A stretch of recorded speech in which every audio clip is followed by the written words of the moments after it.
দুরন্ত এক কিশোর, নাম নূর মোহাম্মদ শেখ।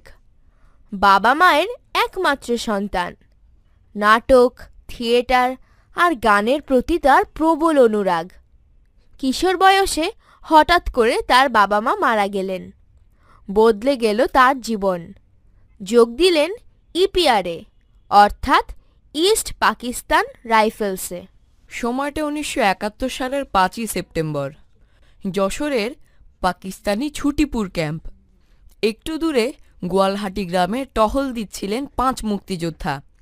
এদেরই নেতৃত্বে ছিলেন ল্যান্স নায়েক নূর মোহাম্মদ শেখ।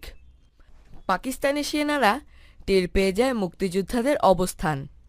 রাজাকারদের সহায়তায় 3 দিক থেকে পাকিস্তানি সেনারা তাদের ঘিরে ফেলে। কিন্তু মুক্তিযোদ্ধারা দমবার পাত্র নন। এই দলেই ছিলেন অসীম সাহসী মুক্তিযোদ্ধা নান্নু মিয়া। কিন্তু প্রতিপক্ষের একটা গুলি হঠাৎ এসে লাগে তাঁর গায়ে। নূর মোহাম্মদ তাকে এক হাত দিয়ে কাঁধে তুলে নিলেন আর অন্য হাত দিয়ে গুলি চালাতে থাকলেন।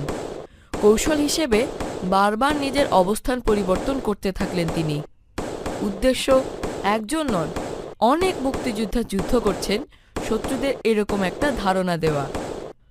সংখ্যায় কম বলে সহযোদ্ধাদের নির্দেশ দিলেন পিছিয়ে গিয়ে অবস্থান নিতে।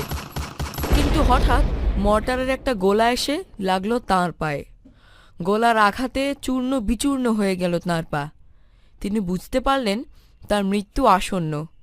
যতক্ষণ সম্ভব গুলি চালাতে চালাতে তিনি শহীদ হলেন। নিজের জীবনকে তুচ্ছ করে নূর মোহাম্মদ শেখ এভাবেই রক্ষা করেছিলেন মুক্তিযোদ্ধাদের জীবন। সাহসী এই বীরশ্রেষ্ঠ মুক্তিযোদ্ধার জন্ম 1936 সালের 26শে ফেব্রুয়ারি নড়াইলের মহিষখোলা গ্রামে। এরকমই আরেক যোদ্ধা বীরশ্রেষ্ঠ সিপাহী মুন্সি আব্দুর রউফ। 1943 সালের 8ই মে ফরিদপুর জেলার বোয়ালমারী থানার সালামতপুর গ্রামে জন্মগ্রহণ করেন। ছেলেবেলায় দারুণ দুরন্ত ছিলেন। তিনিও ইপিআর বাহিনীতে যোগ দেন।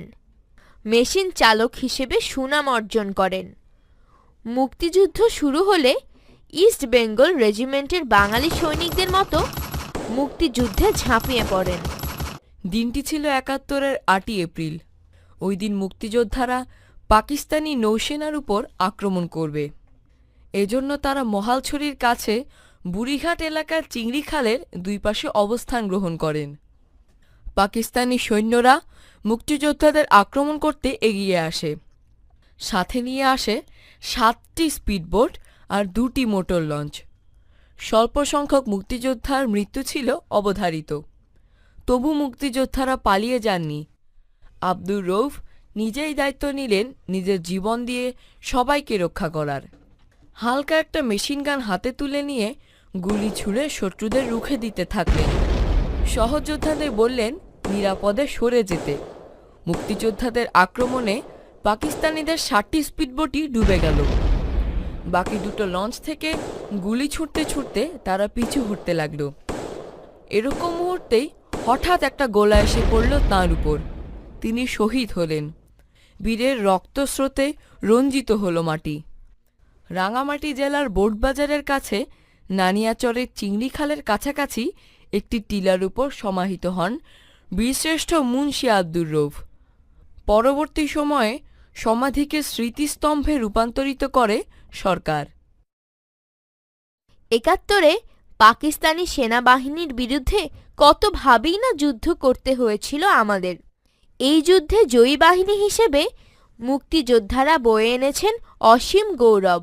এরকমই এক যুদ্ধে শহীদ হন বীরশ্রেষ্ঠ মোহাম্মদ রুহুল আমিন। ডিসেম্বরের 10 তারিখ। মুক্তিযুদ্ধের শেষ প্রান্তে আমরা। মুক্তিযোদ্ধাদের নৌজাহাজ বিএনএস পলাশ এবং বিএনএস পদ্মা মংলা বন্দর দখল করে নিয়েছে। এবার খুলনা দখলই লক্ষ্য। খুলনার দিকে ধেয়ে আসছে তারা ভৈরব নদী বেয়ে। জাহাজ দুটি খুলনার কাছাকাছি চলে আসে। এমন সময় একটি বোমারু বিমান থেকে জাহাজ দুটির ওপর বোমা এসে পড়ে। রুহুল আমিন বিএনএস পলাশের ইঞ্জিন রুমে ছিলেন। ইঞ্জিন রুমের ওপরে বোমা পড়েছিল। ইঞ্জিন বিকল হয়ে আগুন ধরে গিয়েছিল পলাশে। তাঁর ডান হাতটি উড়ে গিয়েছিল। তিনি আহত অবস্থায় ঝাঁপ দিয়ে নদীর সাঁতরে পাড়ে উঠলেন। বোমার আঘাত থেকে তিনি রক্ষা পেলেন, কিন্তু রাজাকারদের হাতে নির্মমভাবে মৃত্যু হলো তার। তিনি শহীদ হলেন।